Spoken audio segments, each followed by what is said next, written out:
20 years ago or so, in the church, the thinking was, a culture of excellence. We're going to have a culture of excellence in the church. Can I tell you something? The truth? That's just camouflage for perfectionism. The culture of excellence was doomed to fail because guess what? You're not perfect. Now, nothing wrong with pursuing the best we can be and the best we can be in God. But going from pretty good to excellence isn't that far, but the cost is very high, going from pretty good to perfect.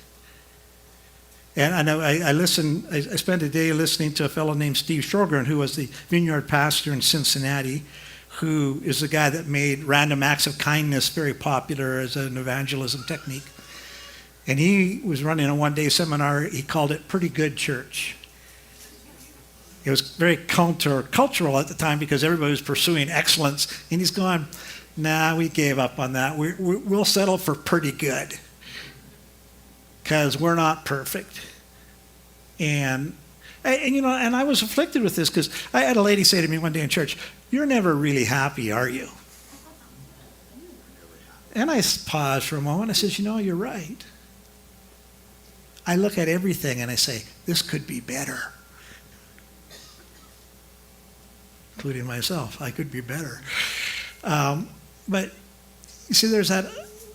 I never want to lose the pursuit of being better and improving and everything. But there comes a place where it's exhausting. And I want to come to the place where we're doing pretty good. Will the church ever be perfect on this side of the Lord's return? No. But we could be pretty good. And Paul actually lists a series of choices that we can make that will make us pretty good. Unity does not equal perfection. Unity equals harmony. Harmony. You see, harmony requires a team of people to make it happen. When we focus on perfection, we pretty quickly learn that nobody else is going to be they're going to be a problem, so you better do it yourself, and that is a recipe for disaster.